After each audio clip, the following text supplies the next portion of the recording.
দর্শক, আজ থেকে ঈদযাত্রার বিশেষ ট্রেন চলাচল শুরু। ট্রেনে ঈদযাত্রার খবর জানাবো কমলাপুর রেল স্টেশন থেকে আমার সহকর্মী হাসিবুল করিম বিজয় আমার সঙ্গে যোগ দিয়েছেন। বিজয়, নিশ্চয়ই আমাকে শুনতে পাচ্ছেন, একটু জানাবেন স্টেশনে যাত্রীদের ভিড় আপনি কেমন দেখছেন, এবং নিশ্চয়ই দু একজন যাত্রীর সঙ্গে আপনি কথা বলেছেন, তারা কোনো ভোগান্তির কথা আপনাকে জানিয়েছে কিনা একটু জানাবেন আমাদের। কিন্তু বাথরুম যাতা ওডোনিল নাই। আজীবন ওডোনিল সুবাসিত ঘরে স্ট্যাটাস বাড়ে। এখন পর্যন্ত কোনো ধরনের কোনো ভোগান্তির খবর আমরা এখনো পাইনি, যেহেতু ঈদের আরও 7 দিন বাকি আছে এবং আজকে থেকে ঈদযাত্রা শুরু বলে আমরা ধরতে পারি। তো এখন পর্যন্ত কোনো ধরনের কোনো ভোগান্তি আমরা পাইনি এবং ট্রেনের যদি শিডিউলের কথা বলতে চাই, এখন পর্যন্ত কোনো ধরনের কোনো শিডিউল বিপর্যয় হয়নি।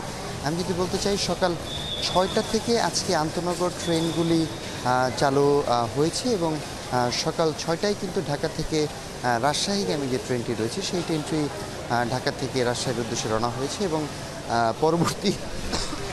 পরবর্তী যে ট্রেনটি রয়েছে সেটি হলো কর্ণফুলী কমিউটার, সেটি ঢাকা থেকে চট্টগ্রামের উদ্দেশ্যে 8টা 45 মিনিটে ছাড়বে এবং এর পরবর্তী যে ট্রেন রয়েছে সেটি রংপুরের এক্সপ্রেস, রংপুরের উদ্দেশ্যে 9টা 10 মিনিটে ছেড়ে যাবে।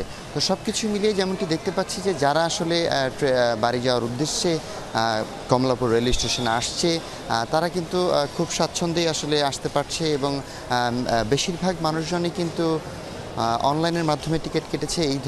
এই জন্য কিন্তু আসলে এখানে তেমন কোনো ভিড়, টিকিট কাটা নিয়ে কোনো ধরনের কোনো ভোগান্তি আমরা দেখতে পাচ্ছি না। এবং এছাড়াও যদি বলতে চাই, যারা আসলে টিকিট ছাড়া এসেছে তাদেরকে কিন্তু স্ট্যান্ডিং টিকিটের ব্যবস্থাও এখানে করা হয়েছে এবং সব কিছু মিলিয়ে যদি বলতে চাই যে আইন শৃঙ্খলা পরিস্থিতিও বেশ জোরদার করা হয়েছে এই কমলাপুর রেল স্টেশন ঘিরে এবং কোনো ধরনের কোনো অপ্রীতিকর ঘটনা বা কোনো ধরনের কোনো ভোগান্তি, এবং যাত্রীদের সাথেও আমাদের কথা হয়েছে, যাত্রীরাও কোনো ধরনের কোনো এখন পর্যন্ত কোনো ধরনের কোনো অভিযোগ আমাদের কাছে দেয়নি। ছোঁয়া। জি, ধন্যবাদ বিজয় আমাদের সঙ্গে যোগ দেওয়ার জন্য।